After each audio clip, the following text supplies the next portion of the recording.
Imagine, a podcast series by Imagine Theatre. Hello again, I'm Martin Ballard and welcome to episode 66 of this podcast series. And with the Panto season already underway, I'm back at Imagine headquarters. For more information, go to their website at www.imaginetheatre.co.uk. In the last episode, we concentrated on Peter Pan, in the latest in our occasional series looking at the popular pantomime titles. So don't forget, if you missed that or any of the other previous episodes, you can still of course listen to them. We've had some fabulous guests so far, from the Imagine Theatre headquarters team to performers and backstage teams at the various Imagine venues. We have talked about how pantomime is produced, its history and of course its future. And there are many more episodes to come as well from one of the UK's biggest producers of pantomime and children's theatre.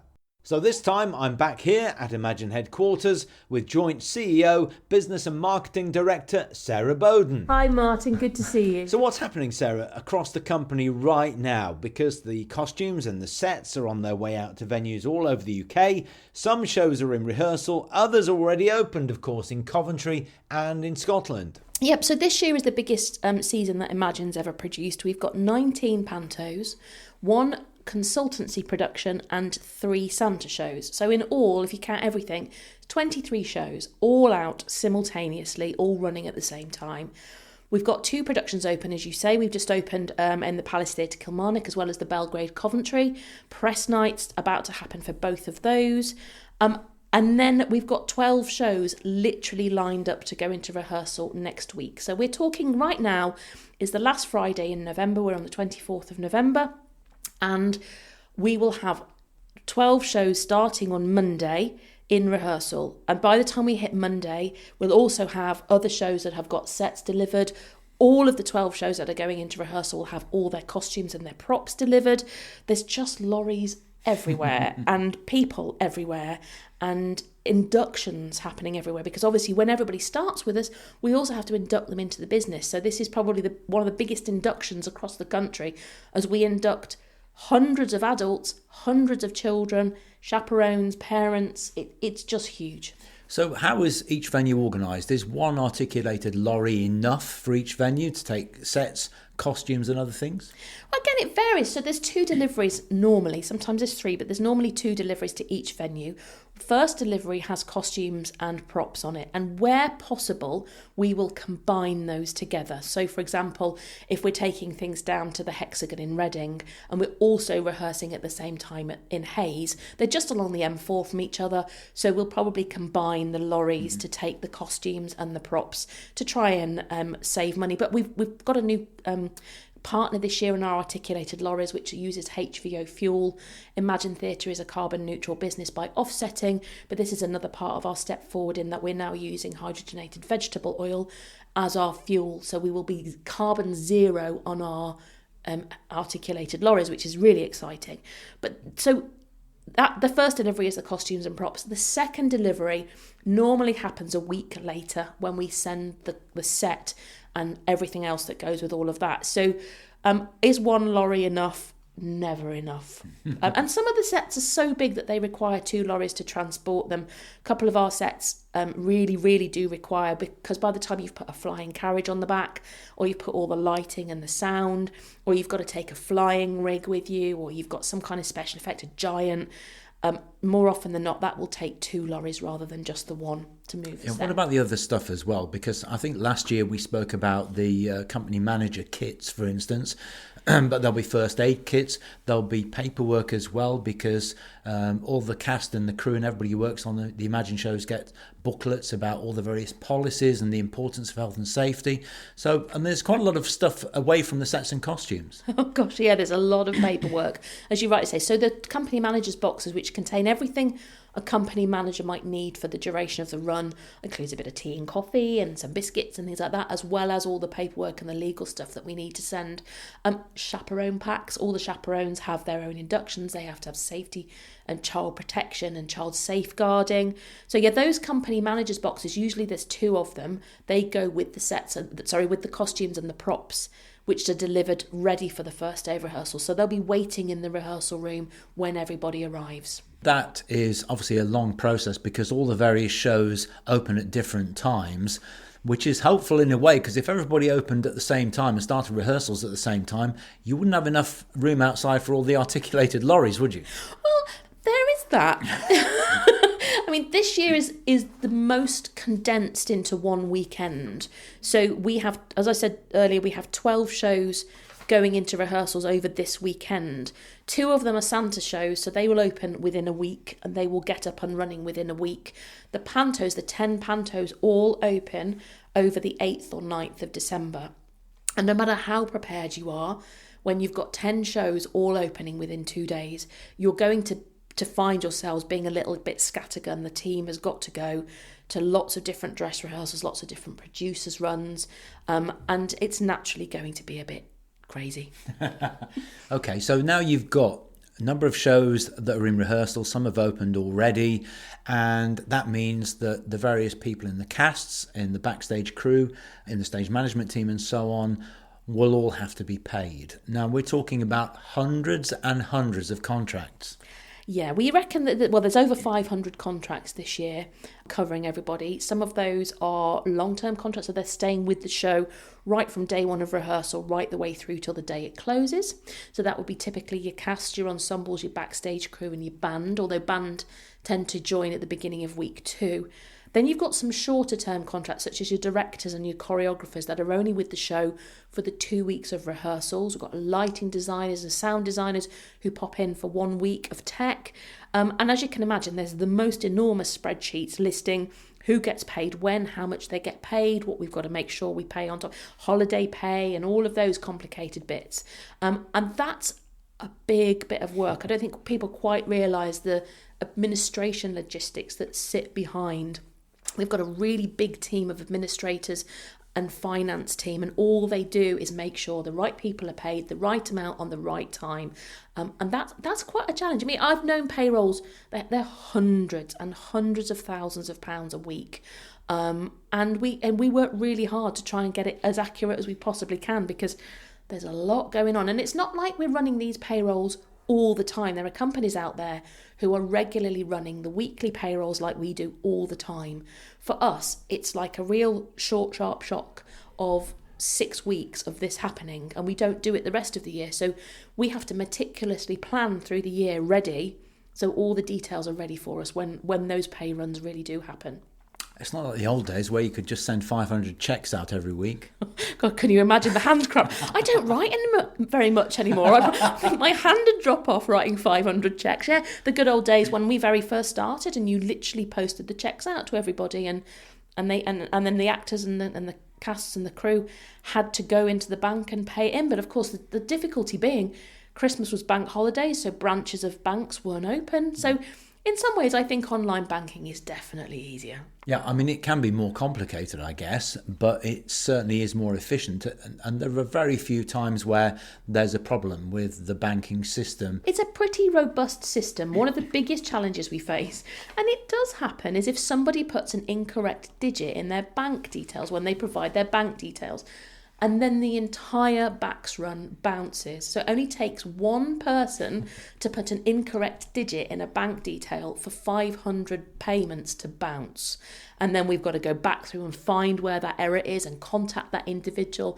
And it has been known to happen. So that's why we always do a trial run the day before we want to try and run it to make sure that we've identified these problems. But it does happen. So if you're an actor or a performer or anybody working with us, please make sure your bank details are correct because it does make everyone's life easier. Now, we mentioned the fact that sets and costumes and props have already gone out to many of the venues that you're working with.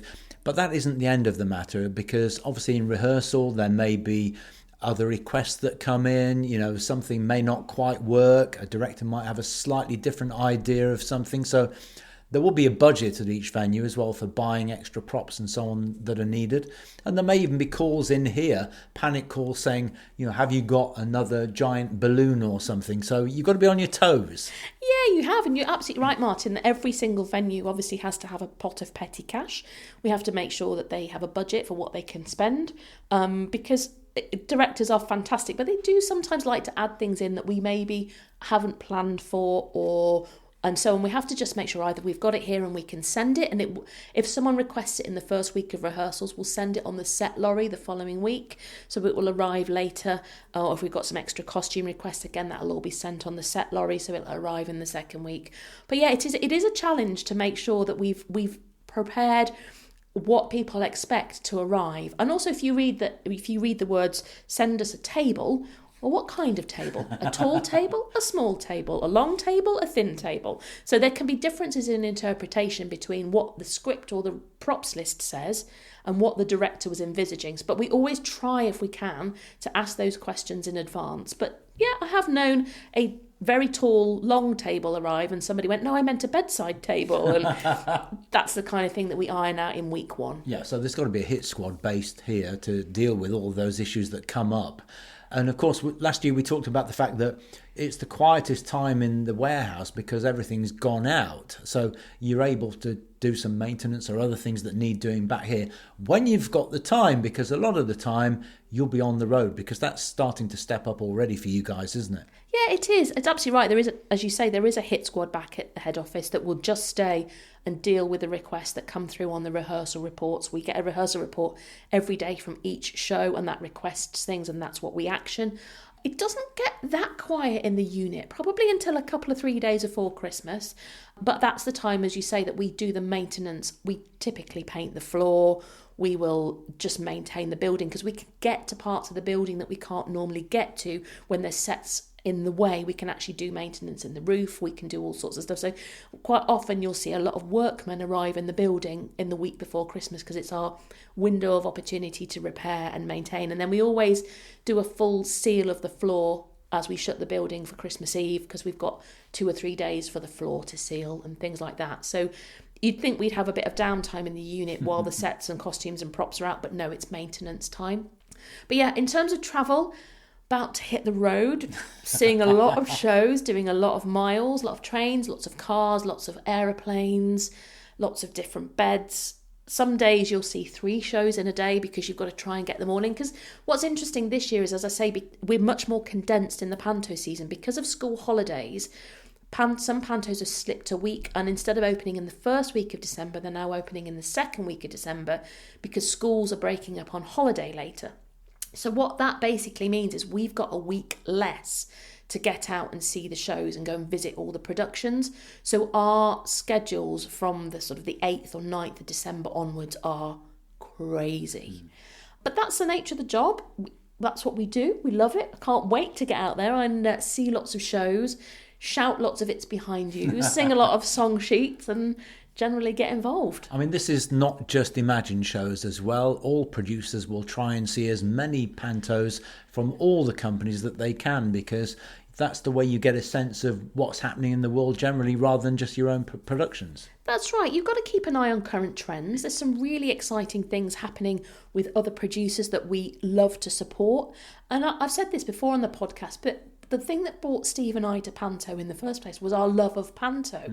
So we love watching Panto, whether it's our own Panto or other producers. We just love going and seeing Panto.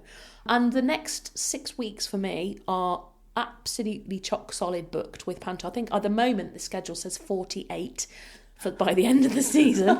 And as I say, there's 1 2-day period when I'm seeing 5 in 2 days. That's the nature of the beast. You've just got to get as many in as you can, and particularly you do it in clusters of area. So you try and hit, like that particular 5 in 3 days is a South Wales corridor, hit hard, and get down in South Wales and see everything we can. Yeah, we just love Panto. So if you love Panto, you want to watch Panto and take that opportunity. Okay, now last year and since COVID, we've talked about the fact that a lot of people left the profession, particularly in technical roles, backstage roles and so on. And I wonder how that's been this year, trying to get enough stage management people and so on for the various shows.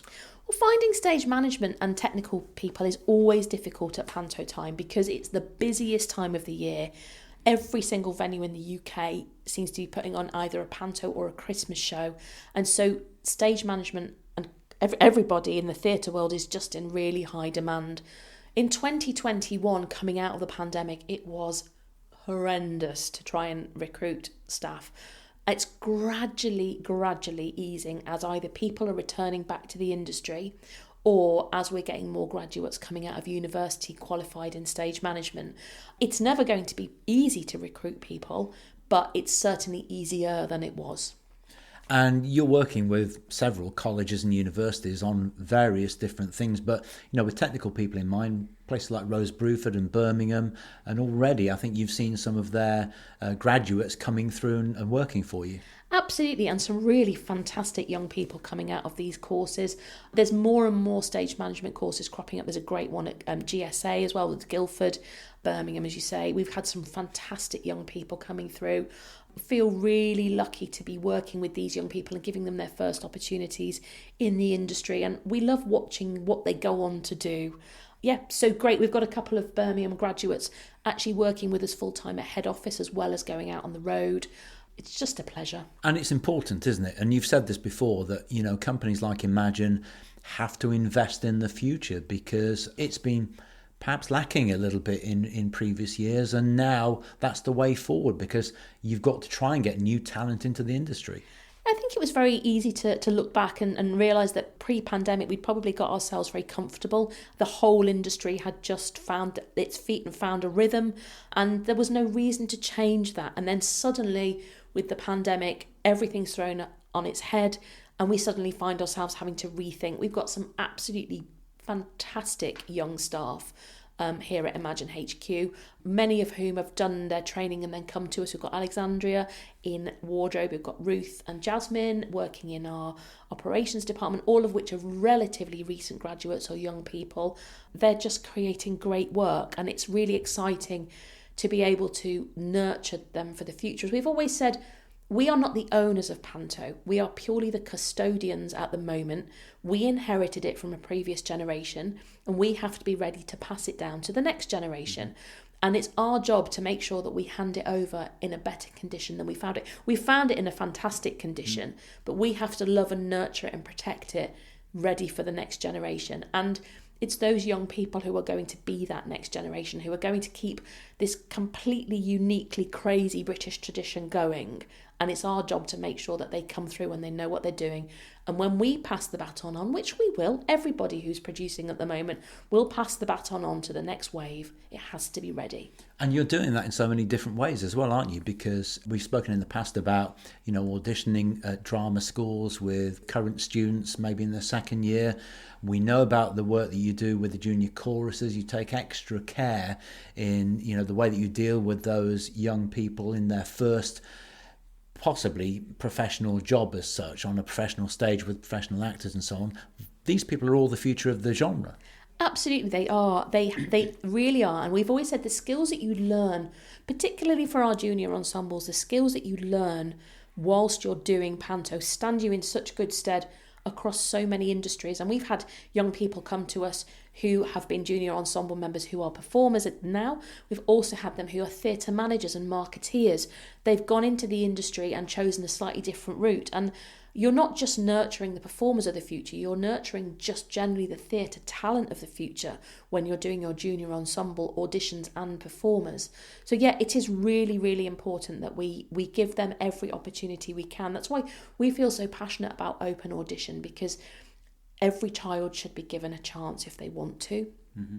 As well as all the stuff that's already gone out, that isn't the end of it, because there's an awful lot of stuff that needs to be done, maybe with scenic artists, for instance, that you can't do in the warehouse until the cloths are hung and so on. So, the maintenance and the upkeep of the sets and everything will go on even when they're in the venues. Oh, absolutely. It is actually standard that every single set will have at least one paint call overnight while it's in the venue. And those are because scuffs and things happen when things are being moved in lorries. So you can prepare and maintain all you want in the unit in Coventry, but you've still got to send that set on a journey both into a lorry and then into a building and then a fit up. And sometimes each venue is a very slightly different size, so you've then got to potentially bring the portals in or shrink the portals down, and that then requires paint touch-ups to make it look seamless. So yeah, absolutely, there's maintenance happening. As I say, at least one 8-hour overnight call of paint in every venue, sometimes 2, to make sure that it looks absolutely spick and span. Yeah, and then you'll have your lighting designers going into the venues for the get-in and the tech rehearsal and so on. I mean, it's just a finely tuned machine, the whole operation, isn't it? It is. We're very lucky to have, as I've always said all the way through, we have the most phenomenal head office team. Each and every one of them knows what they need to do. They've been through this on multiple occasions. They're all great theatre professionals in their own right, as well as being here. They're just a fantastic team, and it is. But it's meticulous planning through the year. This is the bit that people don't see. They don't see the fact that we've been planning this show for the last 10 or 11 months in detail. There's really meticulous production planning notes that everybody knows exactly what they've got to do, exactly where they've got to be and when. Lighting rig designs, sound rig designs, set designs, costume plots, everything. And that's the bit that we work really hard to do to make it run as smoothly as possible. Once it gets into the theatre, there's always going to be problems when you've got 23 going out simultaneously. We've got, I think, like 1,015 performances or something, and 105 performances over the weekend of the 22nd and 23rd of December, or 23rd and 24th. It's going to be a challenge. There's going to be issues that you've got to deal with, but it's how quickly you deal with them and how you resolve them that we try and work really hard to sort. And you're already talking about the following Christmas, aren't you? Oh gosh, that's been in the planning for months, Martin. Yes, schedules are done. Do you not get confused? I do. I do. I have to confess, I've got to the age where there is a list next to my desk of which venue we're in and what title for each year, because I used to be able to just reel it off the top of my head, but there's quite a lot to remember now, so I'm not quite as able to remember as I was. I mean, the relationship with the venues is crucial to all of this as well, isn't it? Whether it's planning 18 months ahead or this year, and that sort of close relationship is at the core of the whole thing, isn't it? Oh gosh, yeah. And that's the thing is that COVID hit everybody hard, as we've touched upon so many times. But what's great is that so many theatres have come back and are as strong, if not stronger, than they were pre-pandemic. Great in-house teams, fantastic theatre management who, again, are all bought into what we're trying to do, because we talk to them all the way through the year. We talk to the theatres all year round. We keep them posted on what's going on. And so by the time the show arrives, everybody knows what they're doing. And it may be a venue and the Imagine team putting this show together, but because we've all got common goals, it becomes one big team. And that's the magic behind the Panto that people don't see, the hard work put in, whether it be a member of the front of house team in a venue right the way through to the venue manager, the venue technical team. Everybody is working incredibly hard, and it's long hours over Christmas. Most people hardly see their families over Christmas when we're doing Panto. I think even in the early days as well, the relationship is really important when planning 18 months ahead, choosing a title, for instance. And this year you're testing the water is a good way of putting it with Little Mermaid, which will be really interesting, because I think it's possibly a time now where we might want to see some new titles, isn't it? Oh goodness, that's what's really exciting right now, is that there's Goldilockses and the Rapunzels and the Pinocchios are absolutely coming back into the forefront. They disappeared for a while, but there's some great work going on out there in the industry to bring those titles in. Not only have we got a Little Mermaid this year, but we've got a Treasure Island as well, which is really exciting. It's a great adventure. I've seen the costume plots for both of those shows, and they are spectacular and just a lot of fun, a riot of colour, which is what Panto should be. And yeah, Little Mermaid will be an interesting one. It's adapted really, really well as a Panto. It's a really funny script by Fraser Boyle.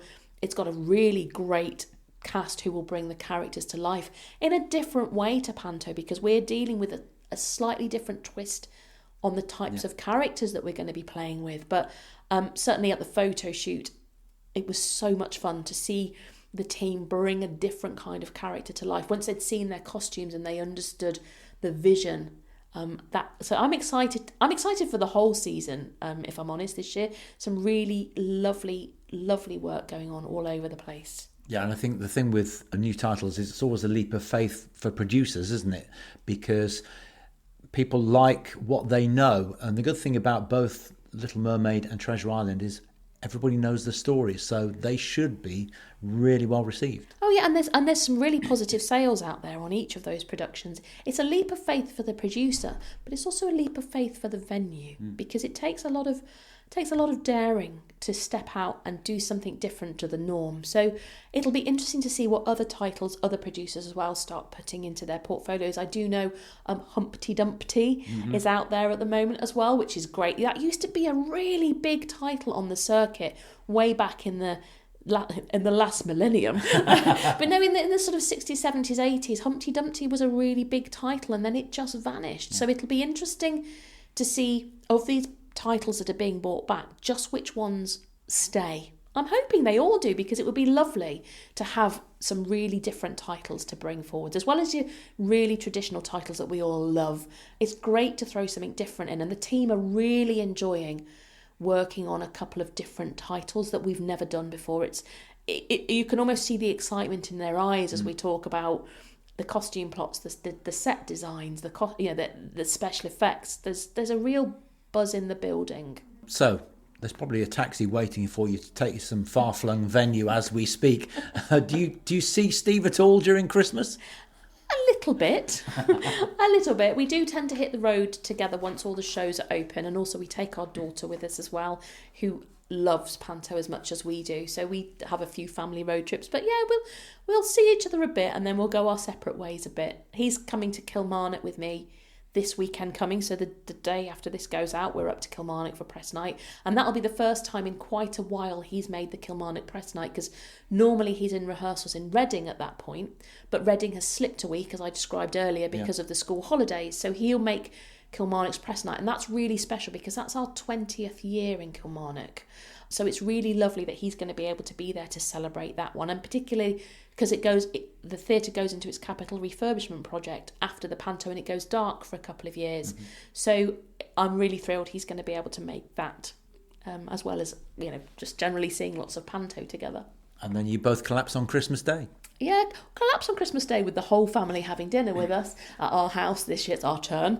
No, we'll tend to collapse kind of around the 16th of January. Yeah. That's when the last one closes and we can go, breathe. So it's really funny. People go, what's your favourite day of the year? And I said, there isn't really one, but the one that's most significant is normally about 8 o'clock on the night that the last Panto closes, because you can't get further from Panto than that, and that's the point at which you allow yourself to breathe a little bit before it all starts all over again. Yeah, and just finally, one thing I've never asked you before, but during the whole Panto season, are you able to keep across reviews and social media to gauge the reaction of the viewing public? We try to, but to be fair with you, that tends to be our marketing team who will collate it all for us. We don't, because we're travelling so much.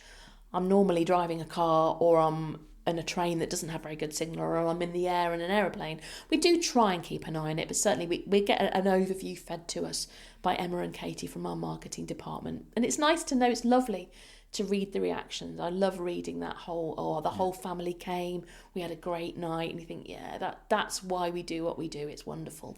Merry Christmas. Well, thanks, Martin. And to you too. Thank you so much for talking to us. That's it for another episode. As I said earlier, there are many more fabulous guests still to come. Please subscribe through your favourite podcast app. And remember, if you have any questions about Imagine Theatre or anything to do with pantomime, send it to us via the Get in Touch section of the website at imaginetheatre.co.uk. And make sure you join me, Martin Ballard, next time for episode 67, when I'll be chatting to BBC Radio 2's Scott Mills, who makes his Panto debut for Imagine this Christmas at the De Montfort Hall in Leicester. Thank you for listening to the latest edition of Just Imagine, the podcast series from Imagine Theatre.